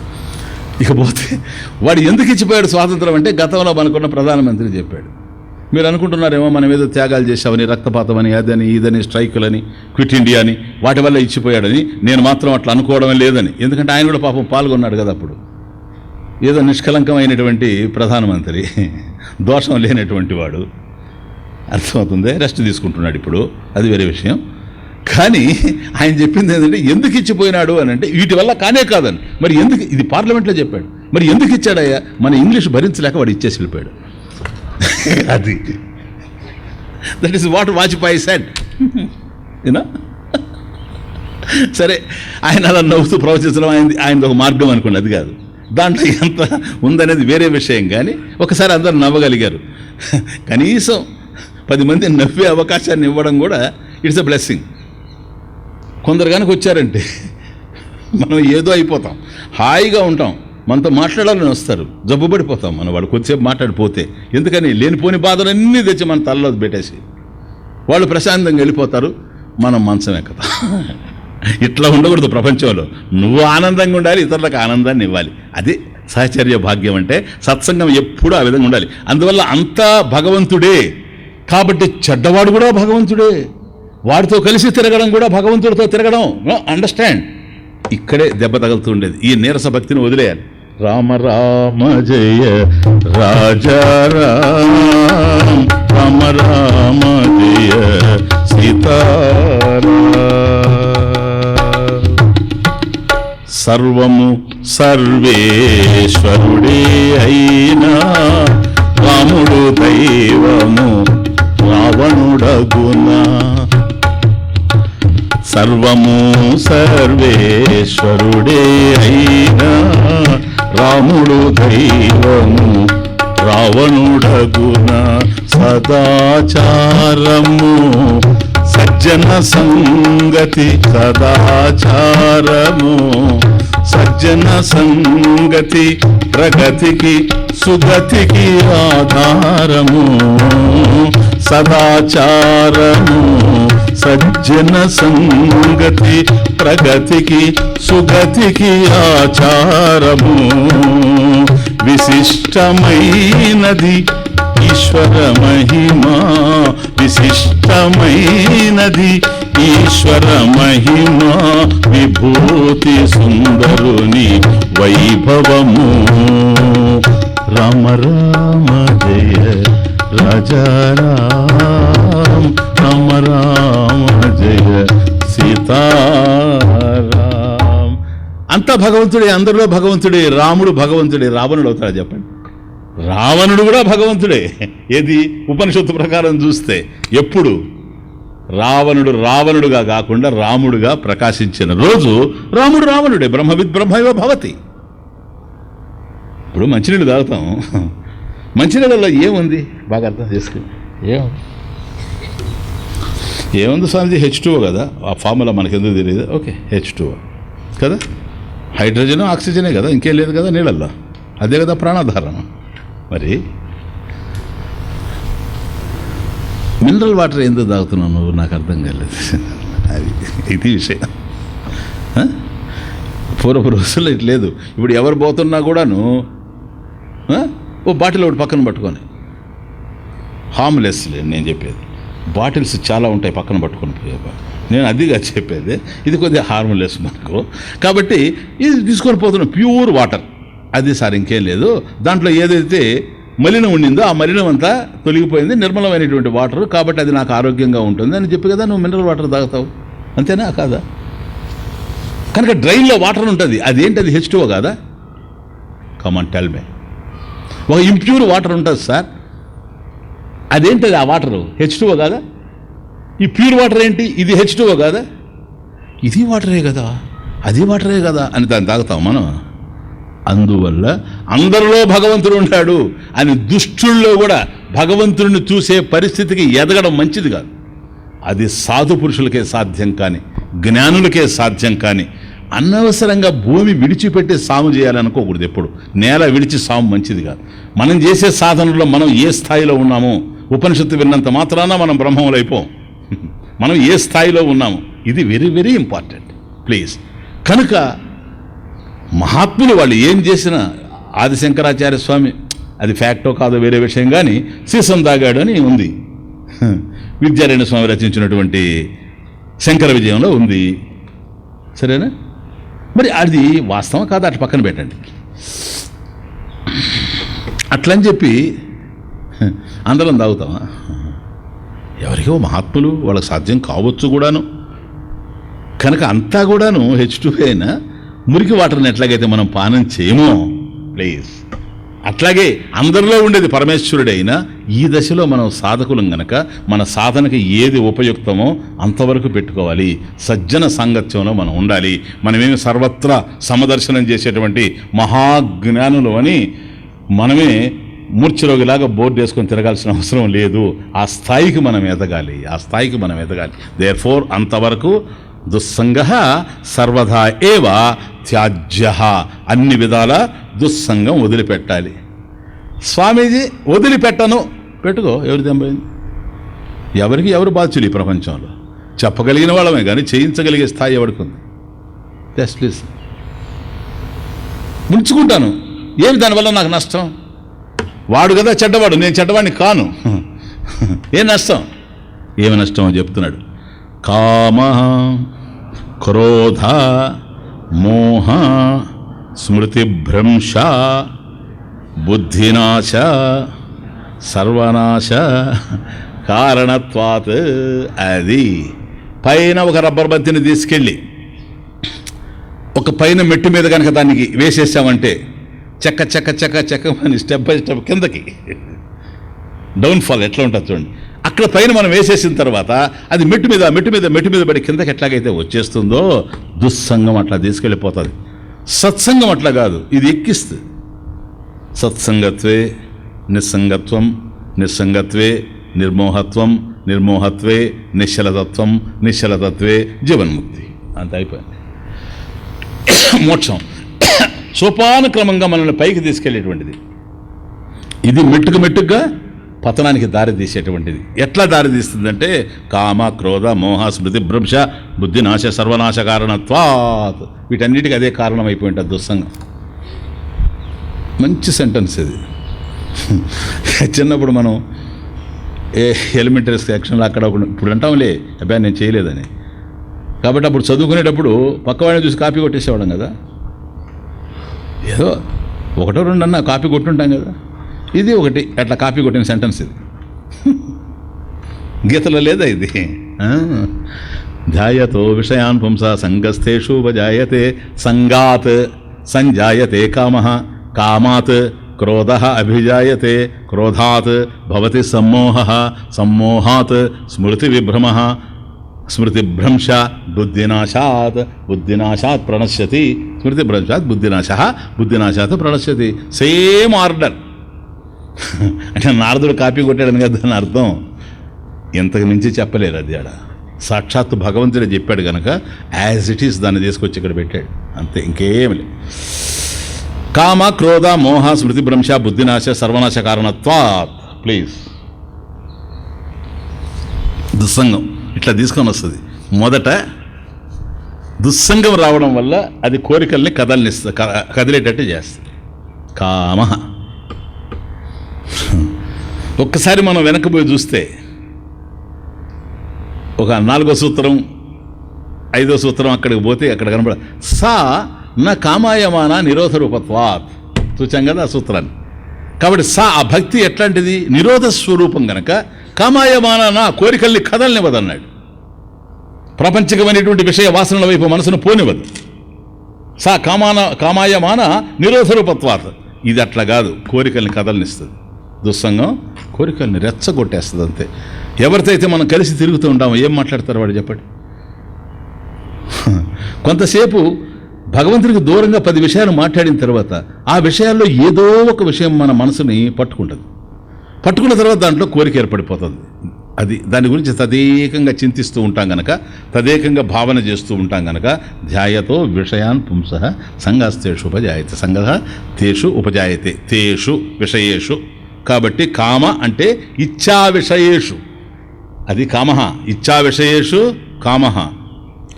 ఏదైతే నీకు ఇష్టంగా ఉందో దాన్ని కోరుకోవడం అనేటువంటిదే కోరిక, కామము. ఇచ్ఛా విషయేషు తీరుతాయన్నీ కోరికలన్నీ తీరిన వాళ్ళు ఎవరైనా ఉన్నారు ఈ ప్రపంచంలో? తీరి ఏమి సాధించారనేది వేరే విషయం. అసలు అన్నీ తీరిన వాళ్ళు ఉండారా? ఎవడూ లేడు. తీరలేదు అనుకోండి, ఏం జరుగుతుంది అప్పుడు? క్రోధ. అది తస్య ప్రతిహతౌ జాతా చిత్తవృత్తి క్రోధ ఇది ఉచ్యతే. మొదట కోరిక కదులుతుంది. తస్య ప్రతిహతౌ దానికి అడ్డు ఏదైతే నిలుస్తుందో అది ఆడ. నా కోరిక ఫలించలేదు. ఎందుకని ఫలించలేదు? అదిగో ఆ వ్యక్తి వల్ల ఫలించలేదు, ఈ వ్యక్తి వల్ల ఫలించలేదు, అతని కారణంగా ఫలించలేదు. ఆ వ్యక్తి మీద నీకు ద్వేషం వస్తుంది. ఎందుకని? నేను ఇష్టపడినటువంటి కోరిక, నేను కావాలి అనుకున్నటువంటిది జరగలేదు గనక, అలా జరగలేకపోవడానికి ఈ వ్యక్తే కారణం గనక నా కామం నెరవేరకపోవడానికి. కాబట్టి తస్య ప్రత్యహతౌ జాత, కాబట్టి అలా అడ్డు నిలిచారు చూడు, దాని నుండి పుట్టినటువంటి చిత్తవృత్తి, మన మనసులో ఉండేటువంటి ఆలోచన ఏదైతే ఉందో అది క్రోధ. క్రోధం అనేది ప్రత్యేకంగా ఏమీ లేదు, ఆలోచనే కామం, ఆలోచనే క్రోధం. కాబట్టి కోరుకున్నప్పుడు దాన్ని కామం అంటున్నాం. అలా కోరిక నెరవేరినప్పుడు తస్య ప్రతిహతౌ, ఎప్పుడైతే నెరవేరకుండా పోయిందో, అడ్డు తగిలిందో, ఏదైనా అవరోధం ఏర్పడిందో, ఆ అవరోధం దేని వల్ల అయితే ఏర్పడిందో ఆ విషయంలో మనకు క్రోధం ఏర్పడుతూ ఉంటుంది. కాబట్టి ఈ కామక్రోధాలు ఈ రెండు ఎప్పుడైతే చేరిపోయినాయో, ఎప్పుడు అది కావాలనేటువంటి కోరిక కదులుతూ ఉంటుంది, ఇది నాకు ఫలించలేదే అనేటువంటి బాధ కలుగుతూ ఉంటుంది. ఈ రెండింటి మధ్య మనసు గందరగోళం అయిపోతూ ఉంటుంది. ఈ మనసు ఏమన్నా ధ్యానం చేయగలదా అని, ఈ మనసు పూజ చేసే అవకాశం ఉందా, ఈ మనసు భగవంతుడిని స్మరించేటువంటి అవకాశం ఏదన్నా ఉందా? లేదు. అందువల్ల కామక్రోధ, క్రోధంలో వాడు ఏం మాట్లాడతాడో తెలియదు, అర్థం కాదు. నా కోపం వచ్చిందంటే నేను మనిషే కాదంటుంటాడు ఒక్కోసారి. అక్కడ మనం ఆలోచిస్తే సరిపోద్ది. ఓహో, థ్యాంక్ యూ సార్. ఎందుకని? నీ కోపం వస్తే నువ్వు మనిషే కాదని నువ్వే యాక్సెప్ట్ చేస్తూ ఉంటే ఇంకా నేను చేసేది ఏముంటుంది? కాబట్టి నేను మనిషిని కాదు, నేను మృగాన్ని, నేను పశువు, నేను వాడే యాక్సెప్ట్ చేస్తూ ఉంటే మనకు వచ్చిన బాధ ఏంటి? కాబట్టి తెలుసో తెలియకో ప్రతి మనిషికి తెలుస్తుంది కోపం వచ్చినప్పుడు, క్రోధం వచ్చినప్పుడు మనిషి ఏ విధంగా మారుతాడనేది. తస్య ప్రతిహతో జాత చిత్తవృత్తి క్రోధ అభిధీయతే ఇది ఉచ్యతే. కాబట్టి క్రోధము అని దాన్ని చెప్పబడుతూ ఉంది కదా. ఈ కామక్రోధాలు ఎప్పుడైతే వచ్చేసాయో మనసు కలుషితం అయిపోతూ ఉంది, కల్లోలమైపోతూ ఉంది. అందువల్ల ఏది ఆలోచించాలనో ఏది ఆలోచించకూడదో అటువంటి కల్లోలమైనటువంటి అంతఃకరణలో సాధ్యం కాదు. అది సమ్మోహ, మోహ సమ్మోహ. కాబట్టి మోహం అది దట్టంగా ఉంటే సమ్మోహం, అంత ఇంకేం లేదు. కాబట్టి ఈ మోహం ఇదేంటిది? ఇదొక అజ్ఞానం, అవివేకం. ఏది చేయాలో ఏది చేయకూడదో ఇక్కడే పోగొట్టుకున్నది మోహస్థితిలో. కాబట్టి అవివేక కార్యాకార్య విషయేషు అవివేక. ఏది చెయ్యాలి, ఏది కార్యం, ఏది చేయకూడదు, ఏది కర్తవ్యం, ఏది అకర్తవ్యం, కార్యాకార్య విషయేషు అవివేక. కేవలం ఆ డిస్క్రిమినేషన్ అనేది లేకుండా పోద్ది. ఏది నేను చేయాలి, ఏది నేను చేయకూడదు, ఏది ప్రగతికి సోపానం, ఏది పతనహేతు అనేటువంటి ఆలోచన లేకుండా పోద్ది. ఇది సమ్మోహం అంటే. ప్లీజ్, అది విపరీత బుద్ధి. సమ్మోహం అనేది విపరీత బుద్ధి. అందువల్ల ఉన్నది లేనట్టుగా, లేనిది ఉన్నట్టుగా కనపడుతుంది. సత్యం అసత్యంగా, అసత్యం సత్యంగా అర్థమవుతుంది. కనుక ఎవరి బుద్ధి అయితే మోహ వశమై ఉందో అటువంటి వాడు ఉన్నదాన్ని ఉన్నట్లుగా అర్థం చేసుకోలేడు. వాడి రాగద్వేషాల్లో నుంచే ప్రపంచం వాడికి అర్థమవుతూ ఉంటుంది. కనుక ఏది అర్థమైనా వాడి మనసు వాడికి అర్థమవుతుంది, కానీ ప్రపంచం వాడికి ఏమీ అర్థం కాదు. అటువంటి వాడికి శాస్త్రం అసలు అర్థం కాదు. అది వచ్చిన బాధ. ఆచార్యులు వారు భాష్యంలో చాలా చక్కగా చెప్తారు ఈ విషయాన్ని. దృశ్యంతే హి పురుషాః రాగాది గౌరవాత్ శాస్త్రం అతిక్రామంతః. How dangerous it is. ఎవడివైతే రాగద్వేషాలు చేరిపోయి ఉంటాయో, ఇష్టాయిష్టాలు, నాకు ఇది కావాలి, నాకు అది వద్దు, ఇదే జరగాలి, అది జరగకూడదు, ఇది సత్యం, నేను నమ్ముతున్నాను కనుక, అది అసత్యం, నాకు ఇష్టం లేదు కనుక, ఈ ఇష్టాయిష్టాలకి ధర్మాధర్మాలకు ఉండేటువంటి తేడా తెలియక ఎవడైతే ఈ విధంగా కొట్టుకుపోతూ ఉంటాడో అటువంటి వాడు దృశ్యంతే హి పురుషాః, వాళ్ళ క్లియర్ కనపడుతుంది మీకు. రాగాది గౌరవాత్, ఈ రాగద్వేషాల మధ్య కొట్టుమిట్టాడుతూ ఉన్నాడు కనుక ఇష్టాయిష్టాల మధ్య శాస్త్రం అతిక్రామంతః. అది శాస్త్రం చెప్పేదాన్ని కూడా వాడు అంగీకరించాడు. ఇంకా శాస్త్రాన్ని అంగీకరించిన వాడు గురువునే అంగీకరిస్తాడు. గురువునపి తిక్కరోతి, గురువుని కూడా ధిక్కరించి పడేస్తాడు అంతే. ఆయనకేం తెలుసు అంటాడు. ఆయనకి తెలిసింది ఏదో శాస్త్రం, వీడు ఆయనకేం తెలుసు అని ఎందుకంటాడో తెలుసా? శాస్త్రాన్ని ధిక్కరిస్తున్నాడు కనుక. That's the thing. ఇవన్నీ కూడా ఈ సమ్మోహ స్థితిలో ఈ అవివేకమైనటువంటి బుద్ధి, విపరీతమైనటువంటి బుద్ధి, దాన్ని ఆచార్య వారు బ్రహ్మసూత్ర భాష్యంలో అతస్మిన్ తద్బుద్ధి అంటాడు. అది కాని దాని యందు అదనే బుద్ధి. ఎక్కడ చూసినా కూడా ఒకటి అక్కడ ఉంటుంది, వీడు ఇంకో విధంగా చూస్తాడు. అక్కడ రజ్జు ఉంటుంది, వీడు సర్పంగా చూస్తాడు. ఇది విపరీత బుద్ధి, ఇది సమ్మోహం.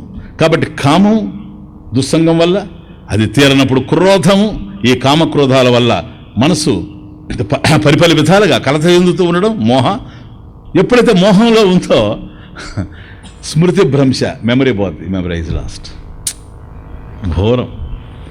అసలు మనిషికి స్మృతి పోతే ఉండి ఒకటే లేక ఒకటే. ఏమో నాకు వ్యక్తిగతంగా చెబుతాను. ఇప్పుడు ఏదన్నా సరే, ఇప్పుడు మిమ్మల్ని ఏదన్నా నేను అడిగాను అనుకోండి, ఎక్కడి నుంచి చెబుతారు మీరు? ఏదన్నా నాకు తెలియక మిమ్మల్ని అడిగితే మీ అనుభవంలో నుంచి మీరు చెప్పాలి, అంతేనా? మీ అనుభవంలో నుంచి మీరు చెప్పాలనేది మీకు జ్ఞాపకం రావాలి. ఒక పని మనం చేయాలి, ఈ పని గతంలో చేశాం, అది ఎలా వచ్చింది అనేది మీకు జ్ఞాపకం ఉంటే ఆ పని మళ్ళీ ఆ విధంగా చేయగలరు. అసలు స్మృతే లేకపోతే ఇప్పుడు ఇటువంటి ప్రవచనాల్లో నువ్వు మాట్లాడుతున్నావు అనుకోండి, రావాలి నాకు. ఇప్పుడు ఏం చేసేది? ఏమన్నా ఒక పెద్ద గ్రంథం తీసుకొని వచ్చి ఇట్లా తిప్పి నేను చదివేది ఇక్కడ నాకు రావాలి అంటే గతంలో నేను చదివినవి ఉంటాయో, నా అనుభవాలు ఉంటాయో. కాబట్టి శాస్త్రాన్ని ఏ విధంగా అధ్యయనం చేసి ఉంటామో, మననం చేసి ఉంటామో, అదంతా మనసులో ఉంటుంది కనుక ఆ సమయానికి కనుక స్మృతి వస్తే మీకు నేను అందించగలుగుతాను. సమయస్ఫూర్తితో రావాలి. ఇవన్నీ ఉండాలి. స్మృతి ఉంటేనే ఉంటుంది. మనసు కల్లోలంగా ఉన్నది అనుకోండి, ఇవన్నీ ఉండే అవకాశం లేదు, స్మృతి రాదు. మీరు చోట అంటే అందరని కాదు కానీ ఎక్సెప్షన్ కొన్ని ఉంటాయి. ఈ హరికథలు అవి ఇవి ఇవి అవి కథలు ఏదో మనిషిని రంజింపజేయడానికి అవసరం. ఆఖ్యాయిక అవసరం. సుఖావబోధార్థం ఆఖ్యాయిక లోకవత్ ఆచార్యుల వారే అన్నారు. ఆయన కూడా అక్కడక్కడక్కడ చెబుతాడు, నేను కూడా చెప్తాను అక్కడక్కడ. అవసరం వచ్చిన చోట విషయం జటిలమైనప్పుడు దాన్ని సులభతరం చేయడానికి ఏదన్నా ఉపమానం, ఏదన్నా ఒక ఉదాహరణ, ఒక చిన్న పిట్టకథ చెప్పాలి. కానీ పిట్టకథలతోనే ఉపన్యాసం ఉంటే అది పిట్ట ఉపన్యాసం. అర్థమవుతుంది? ఒక దిట్ట మాట్లాడాల్సింది కాదు అది. కనుక సబ్జెక్ట్ ఉండాలి, ఎప్పుడు కూడాను సబ్జెక్ట్ ఉండాలి. అందుకని అక్కడ అటువంటి చోట మనం చూస్తాం. పురాణాలు చెప్పాడు, ఆ పిట్టకథ చెప్తాడు, అటు వెళ్ళిపోతాడు, గంట సేపు తిరిగి వస్తాడు ఆ కథలో. మనం నవ్వుతుంటాం మధ్యలో, ఆయన నవ్వుతాడు, మనం నవ్వుతాం, అయిపోయింది. నాయన ఇప్పుడు మనం ఎక్కడున్నావు నాయన? ఊరిని దుంపదేగా, నువ్వెక్కడున్నావో నీకే తెలియకపోతే మాకు నువ్వేం చెబుతావు, మేమేం వింటాం? అప్పుడు మనం ఏం చెప్పాలా? ఆయనకి మించిన వాళ్ళం కదా, లేకపోతే అక్కడ కూర్చొని ఎందుకు వింటామా? ఏ గూటి పక్షులు అడిగి పోతాయి. అందుకని నాయన మనం ఎక్కడున్నావు నాయన? ఉన్న చోటే ఉన్నావు స్వామీజీ అన్నమాటే అంటున్నావు నువ్వు, అంతే. ఇది అంటానే ఉంటావు ఇట్లా, ఎక్కడున్నావు అని. ఇప్పుడు నువ్వు చెప్పేది వినాలనో, ఎక్కడున్నావు, ఎక్కడుంటే ఉంది. మీరు జ్ఞాపకం పెట్టుకుంటారని మేము జ్ఞాపకం పెట్టుకోలేదు. అందువల్ల స్మృతి, మెమరీ వెరీ వెరీ ఇంపార్టెంట్. పూర్వపు రోజుల్లో వేదం అంతా ఏమన్నా మనకు ప్రింటింగ్ ప్రెస్సులు ఉన్నాయా? లిపి ఉండింది అని. అటువంటి పరిస్థితుల్లో అంత వేదాన్ని, బృహత్తరమైనటువంటి ఆ జ్ఞానాన్ని, బృహదారణ్యాన్ని మొత్తం మెదడులో పెట్టుకొని వచ్చారే. ఎంత మెమరీ ఉండాలా? కనీసం వాళ్లకు మనం బిడ్డలం అనేది మనం జ్ఞాపకం పెట్టుకుంటే సరిపోద్ది, అంతే. ఇంకేం వాళ్ళ బిడ్డలం, మనం వాళ్ళ రక్తం మనలో ప్రవహిస్తూ ఉంది అనుకుంటే సరిపోద్ది. కనుక ప్రతి చిన్న విషయం మర్చిపోయి శాస్త్రం ఎట్లా జ్ఞాపకం ఉండాలి. ఇప్పుడు మనం చెప్పాను, ఏం నీకు మరుపయ్యా, నువ్వు కొద్ది జ్ఞాపకం పెట్టుకున్నావు అనుకోండి, అన్నిట్లా చెప్తాడు, నాకు లేదట. అర్థమవుతుంది? అందుకని నేను మానేశాను అవి కూడా. ఎవరిలో ఏవి నాయన నువ్వు ఇది తయారు చేసుకుంటే మంచిది అంటే అది రియాక్ట్ అవుతాడు. మళ్ళీ ఆ సమయం వచ్చినప్పుడు చెప్తే అర్థం చేసుకుంటారు. కానీ ఆ రైప్నెస్ రాంది, మెచ్యూరిటీ రాంది, అనవసరమైనటువంటి ఇన్స్ట్రక్షన్స్ కూడా పోకూడదు. శత్రువులను తయారు చేసుకోవడమే. నాయనా ఇక్కడ నీకు లేదంటే నీకుందా అంటాడు. ఎందుకు వచ్చిన బాధ? ఉన్నది చెప్పుంటే పోదు. ఏదో ఒక పుస్తకం తీసుకెళ్ళి, ఓ పుస్తకం చదివి తీసుకొని వస్తానని తీసుకెళ్ళాడు ఒక అతను. సరే నేను అదే రోటే బుక్ అని తీసుకెళ్ళమని ఫ్రెండ్ ఇచ్చాడు, ఆయన తీసుకెళ్ళాడు. తేలేదు. ఒకరోజు వచ్చినప్పుడు నువ్వు చదివావో మిత్రమా అని అడిగాడు ఇతను. అతను అన్నాడు, చదివాను, చాలా బాగుంది ఆ బుక్, వెరీ బ్యూటిఫుల్ బుక్, చదివాను నేను. ఓకే, అయితే నాకు ఒకటే ఉండేది, నాకు ఇచ్చేస్తావా? అది చదివేశావు కదా నువ్వు? చదివేశాను, నేను రాసుకున్నాను కూడా, దాంట్లో ముఖ్యమైనటువంటి పాయింట్స్ అన్నీ కూడా రాసుకున్నాను. సరే మళ్ళీ ఇచ్చేసాను, రేపు వస్తాను కదా తీసుకొని వస్తారు. రోజు కలుస్తారు వీళ్ళు, వాళ్ళ ఇంట్లో ఇతరన్నా కలుస్తాడు, వీళ్ళింట్లో ఆయనన్నా కలుస్తాడు. మళ్ళీ రెండో రోజు వచ్చాడు, మిత్రమా ఆ బుక్ ఏది అని అన్నాడు. రేపు తెస్తా. మళ్ళీ వచ్చాడు నెక్స్ట్ డే, ఏం మిత్రమా ఏమైంది బుక్ అని. అబ్బా ఈరోజు కూడా మర్చిపోయాను, ఇంకా రోజు ఇదే. అప్పుడు ఇతను అన్నాడు, ఇంక ఇతను తేడు, నేనే వచ్చి తెచ్చుకుంటాను లేవయ్యా, నాకు అవసరం అబ్బు. అబ్బే వద్దు మిత్రమా, నాకు బాధగా ఉంది, ఇన్ని రోజులు నువ్వు అడుగుతున్నావు పాపం ఇచ్చి, రేపు డెఫినెట్గా తెస్తానన్నాడు అని పోతున్నాడు. ఇతనికి ఇంకా డౌట్, ఎందుకంటే రోజు ఇట్లా అంటున్నాడు కదా అని పిలిచి, మిత్రమా ఇట్లా రా అని ఆయన మీద ఒక ఉత్తరీయం ఉంది. ఆ ఉత్తరీయాన్ని తీసుకుని పూర్వపు రోజులు ఇట్లా చేసేవాళ్ళు, ఇప్పుడు ఏం చేస్తున్నారో నాకు తెలియదు కానీ అప్పుడు ఇలా గుడ్డ ఒకటి తీసుకొని ఒక రాయి అందులో పెట్టి ఇలా కట్టేవాళ్ళు. షర్ట్ అయితే రోజు విప్పుతారు కానీ ఉత్తరీయం రోజు మార్చరు. ఒక 2 రోజులు 3 రోజులు వేసుకుంటారు. ఆ రోజు కొత్తగా ఉంది, ఫ్రెష్గా ఉంది, ఇది కట్టాడు రాయి ఇట్లా వేసుకుంటాడు కదా, మళ్ళీ రేపు వచ్చేటప్పుడు ఇది కనీసం జ్ఞాపకం ఉంటుందని మిత్రమా ఇది కట్టిస్తాను. పూర్వ రోజులు అందరూ ఇట్లా పెద్దలు ఇట్లాగే చేసేవాళ్ళు, మేము చూసాం కూడా. వాళ్ళనంతా వెర్రేళ్ళు అంటాము, ఇట్లా చేసుకునేవాళ్ళు. ఇది కట్టించి ఇది ఎందుకు అన్నాడు, లేదు రేపు ఇట్లా వేసుకుంటావు కదా, వేసుకున్నప్పుడు ఇది తెలుస్తుంది నీకు, ఇది ఏమిటి అనుకుంటావు, నేను బుక్ తెమ్మన్నాను జ్ఞాపకం వస్తే తెస్తావు, ఎందుకంటే 15 రోజుల నుంచి ఇట్లాగ అయిపోతుంది అని. మంచి ఆలోచన, ఓకే తప్పకుండా తెస్తా అనిపోయి మరుసటి రోజు బయలుదేరాడు. అక్కడి నుంచి బయలుదేరుతాను, దీన్ని ఇట్లా వేసుకోగానే టక్కన తగిలింది. ఏంటని తీసి చూసి,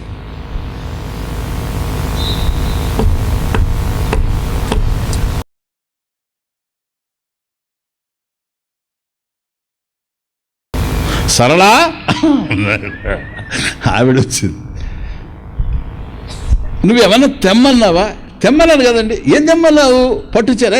అది కాదు, గుండె బయలుపోయింది దాంతో. అది కాదు నేను అడిగేది, నీ పట్టుచీర విషయం. నీకు ఎప్పుడు ఇదే పట్టుదల? పట్టుచీర కాదు నేను అడిగేది, ఇది ఏమన్నా నీకు తెలుసా అని. ఆవిడన్నది, నేను వేయలేదండి, నేను వేయలేదే, నేనేం కోరలేదు అట్లా దీని. మరి ఏంటిది? ఎవరేం తెమ్మన్నారు? ఎవరేం కోరారు మన ఇంట్లో? అప్పుడు ఆవిడ అన్నది, ఇక్కడేమో మేమేమన్నా కోరలేదండి, బహుశా నిన్న మీ ఫ్రెండ్ ఇంటికి వెళ్ళారు కదా మీరు, అతనేమన్నా వేశాడా, అక్కడేమన్నా వేసుకొని వచ్చారా మీరు అని ఉండొచ్చు అని డైరెక్ట్గా వీడి దగ్గరకు వచ్చి, మిత్రమా ఇదేంటో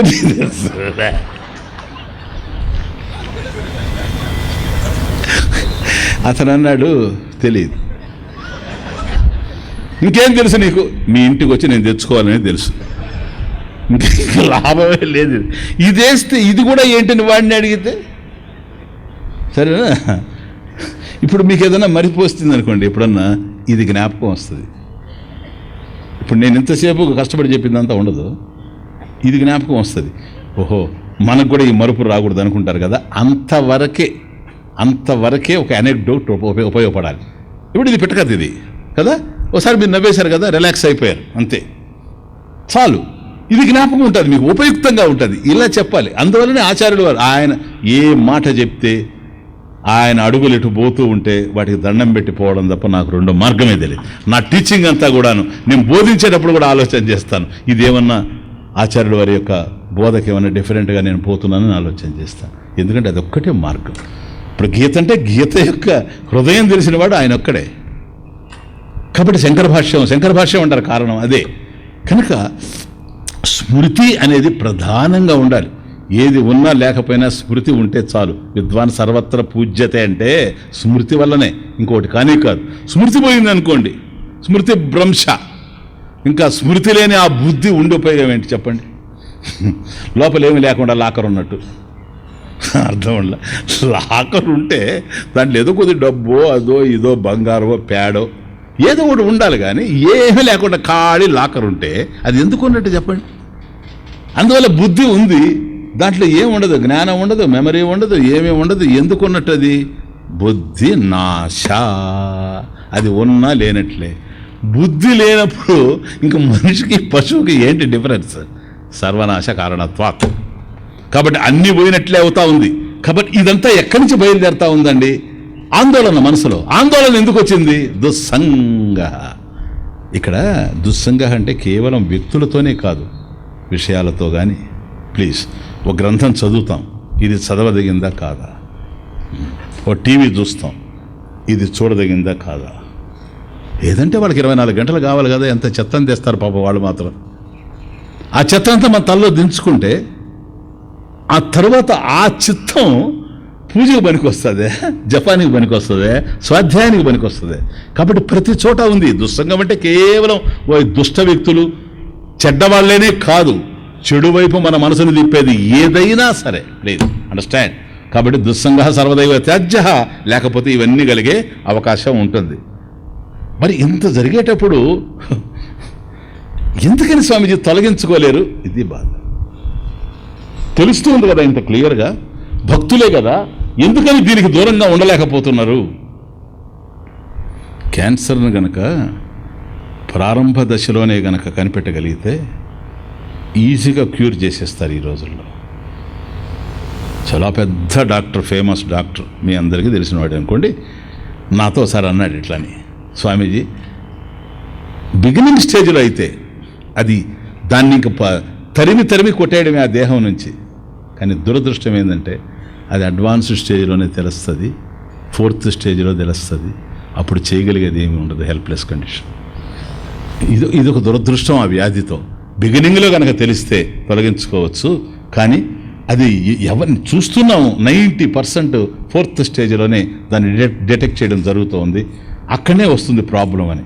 అట్లాగే దుష్ట సహవాసం కానీ దాని యొక్క ప్రభావం మన మీద, దుష్ట ప్రవర్తన యొక్క ప్రభావం మన మీద పడుతుందనేటువంటి దాన్ని ప్రారంభ దశలో గనక మనం గుర్తించగలిగితే అది ప్రమాదభరితంగా తయారు కాదు. కానీ వచ్చిన బాధ ఏంటంటే ప్రారంభ దశలో అర్థం కాదు. కారణం తరంగాయిత అపి మే సంగాత్ సముద్రాయంతి. తరంగాయిత అపి మే సంగాత్ సముద్రాయంతి. సంధి చూసుకోండి. తరంగాయిత అపి ఇమే, అపి మే, అపి ఇమే. తరంగాయిత అపి మే, అపి కూడా, ఇమే ఈ దిస్ దీస్, ఇమే అంటే దీస్, ఇవి ఏవి ఇప్పటి వరకు మనం చూసారా? ఇవన్నీ కామ, క్రోధ, లోభ, మోహ, స్మృతి భ్రంశ, బుద్ధినాశ, సర్వనాశ, ఇవన్నీ ఉన్నవే. ఈ కామాదులు అన్నీ కూడాను, కామము మొదలైనటువంటివి, క్రోధము ఇత్యాదులన్నీ కూడాను ప్రారంభంలో తరంగాయత అపి ఇమే, ఈ కామాదులు ప్రారంభంలో కెరటాల్లా కనపడతాయి, తరంగాల్లా కనపడతాయి, అలలలాగా కనపడతాయి. అంతే. ఒక అల అట్లా లేస్తుంది, అట్లా పడిపోద్ది. నోటీస్ చేయం మనం. ఎన్నో అలలు కదులుతూ ఉంటే దాంట్లో ఇదొక అల అనుకుంటాం. కాబట్టి మొదటి దశలో అలలలాగా ఉంటాయి. సంగాత్, వాటికి అటాచ్ అయిపోతాం. ఒక దశలో దృఢపడిపోయి సముద్రాయంతి, మొదట్లో కెరటాల్లాగా కనపడ్డవి ఆ తర్వాత కడలిలాగా విజృంభిస్తాయి. మొదట్లో తరంగాల్లాగా కనిపించినటువంటివి ఇంకొక దశలో సముద్రంలాగా గోచరిస్తాయి. కనుక ప్రారంభంలో కనుక మనకు తెలిసి ప్రారంభంలోనే కనుక మొగ్గులోనే కనుక తుంచేస్తే అది చెట్టు అయిన తర్వాత బాధించేటువంటి అవకాశం ఉండదు. కానీ ప్రారంభంలో కనుక దాన్ని వదిలిపెట్టేస్తే కష్టం అయిపోతుంది. మేము చిన్నప్పుడు ఒక సన్నివేశం ఒకటి జరిగింది. అంటే నేను చాలా చిన్న పిల్లవాడిని, 5-6 తరగతుల్లో చదువుతున్నది టైంలో, ఎలిమెంటరీ స్కూల్ 5 ఉంటుంది. మా ఊరికి అది తాలూకా హెడ్ క్వార్టర్సు. దానికి దూరంలో ఒక 10 కిలోమీటర్లలో ఒక చిన్న గ్రామం ఉండేది, కుగ్రామం ఉండేది. వేసవికాలంలో ఒకసారి అక్కడ పాపం ఉండేదే ఒక 100-200 గుడిసెలు మాత్రం ఉంటాయి. చిన్న గ్రామం, ఒక 100 గుడిసెలు కాలిపోయినాయి. దాని గురించి అందరూ చెప్పుకుంటూ ఉన్నారు. మా ఇంట్లో కూడా మా నాన్నగారు వాళ్ళు కూర్చొని మాట్లాడుతూ ఉంటే విన్న విషయం చెప్తున్నాను నేను. అసలు ఏంటని దాని గురించి పాపం చాలా అన్యాయం అయిపోయారు పిల్లలు, వాళ్ళంతా బిడ్డలు, వాళ్ళంతా కూడా కష్టపడతా ఉన్నారు పాపం, పేదలు. ఆ రోజుల్లో ఇవన్నీ లేవు కదా, ప్రభుత్వ సహాయాలు, ప్రభుత్వం సహాయం చేయడం, సహాయం పేరుతో కొంత సరే ఇవన్నీ జరగడం, ఇవన్నీ కూడా అంత లేదు ఆ రోజుల్లో. అందుకని సహాయాలు కూడా అందేవి కావు. కాబట్టి ఆ పేదలు ఎట్లా బ్రతుకుతారు అని కూడా ఆలోచించుకుంటూ వీళ్ళు డిస్కస్ చేసుకుంటూ ఉంటే నేను విన్నాను, కూర్చొని చదువుకుంటూ ఉండి అది విన్నాను. అప్పుడంటే అసలు ఎట్లా జరిగింది అని అంటే ఆ స్పాట్లో చూసినప్పుడు చెబుతూ ఉన్నాడు మా నాన్నగారికి. ఏం లేదండి, ఒక దౌర్భాగ్యుడు అక్కడికి వచ్చాడు, మాట్లాడుతూ ఉన్నాడు. అక్కడ మాట్లాడుతూ ఉండి వాడు సిగరెట్ తాగుతున్నాడు, అంతే అంటాడు. వాడు సిగరెట్ తాగుతూ ఉండి మధ్యలో ఎన్ని పోజుల దరిద్రం అని ఆయన అంతా అయిపోతారో ఇట్లా అన్నాడట. అతను చెప్తున్నది నేను చూశాను. అంతా సిగరెట్ అయిన తర్వాత ఇట్లా అన్నాడు. ఇంకా ఎవరు పట్టించుకోలేదు దాన్ని. అది పోయి ఒక గడ్డి వామి ఉండింది, దాని మీద పడింది.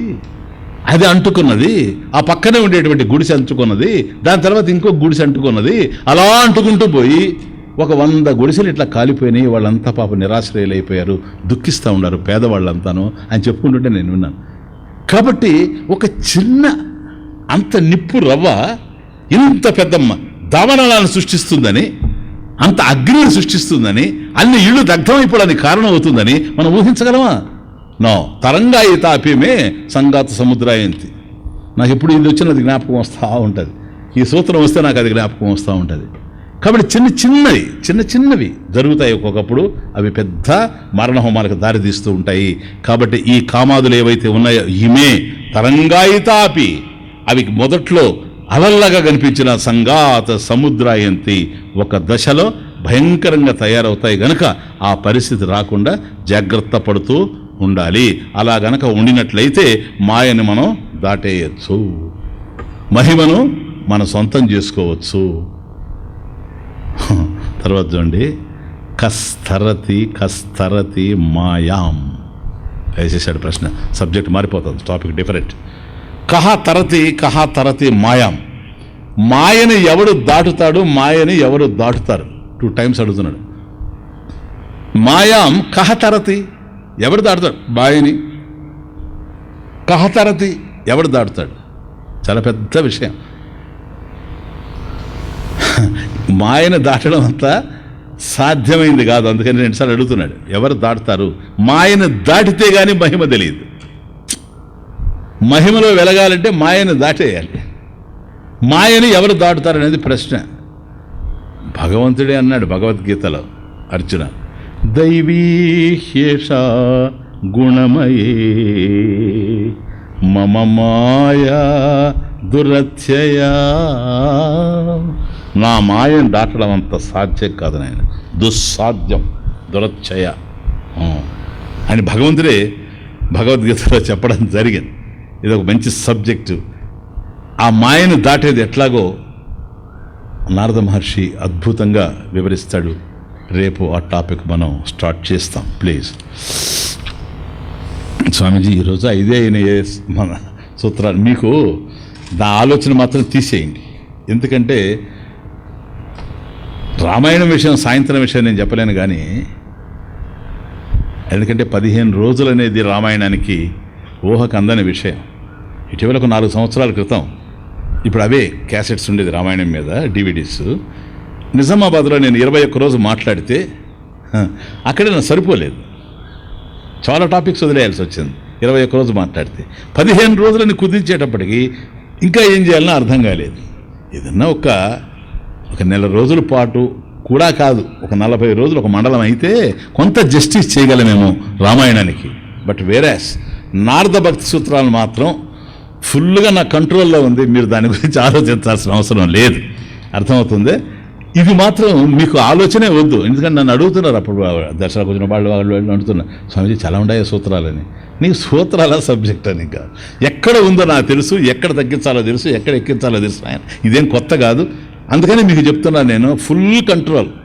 నారద భక్తి సూత్రాలు మాత్రం మీకు 19వ తారీఖు ఉదయానికి, ఈ యజ్ఞం సమాప్తం అయ్యేటప్పటికి రేపు ఆదివారం ఉదయానికి చక్కగా పూర్ణంగా ప్రతి సూత్రాన్ని వివరించడం జరుగుతుంది. మీరు దాని గురించి ఆలోచనే అవసరం లేదు, ఇది ఫుల్ కంట్రోల్లో ఉందని మాత్రం మీకు నేను తెలియజేస్తూ ఉన్నా. టాపిక్ మారింది కనుక ఇప్పటికే నేను ఒక 15 నిమిషాలు ఎక్కువ తీసుకుని ఉంటున్నాను కనుక రేపు మనం దాన్ని స్టార్ట్ చేస్తాము. ఎక్కడ టకటకటకటగా వెళ్ళిపోద్దో కూడా నాకు తెలుసు. ఒకరోజు 10 పోవచ్చు కూడా సూత్రాలు, 12 పోవచ్చు కూడా, అటువంటి అవకాశం ఉంది. కనుక ఏదైనప్పటికి కూడా ఒక 7-8 సూత్రాల మధ్య కనుక రోజుకు నడిస్తే సరిపోద్ది. కానీ అలా కాకుండా ఇంకా ఎక్కువ అయ్యేటివి కూడా ముందున్నాయి. అసలు 2-3 సూత్రాలతో ఆగిపోవాల్సినవి కూడా ఉన్నాయి. కాబట్టి ఎక్కడ పెంచాలి, ఎక్కడ తుంచాలి అవన్నీ నేను చూసుకుంటా. మీరు వాటి వైపు ఆలోచించకుండా ఏదో భగవత్ కృప వల్ల ఏదో నేను ఒక పనిముట్టుగా భగవంతుడి దగ్గర నుంచి మీకు అందేది ఏదన్నా ఉంటే ఆ తీర్థాన్ని మీరు అందుకోవడానికి ఓ పూజారిగా నేను మిగలగలిగితే మాత్రం చాలని అభిప్రాయపడుతూ ఉన్నా. ఆ కోణంలో మీరు ఆలోచించకండి ప్లీజ్. ఓం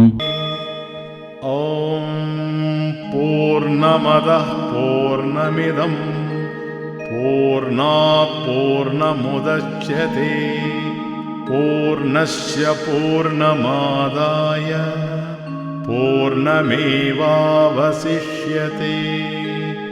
ॐ शान्ति शान्ति शान्ति।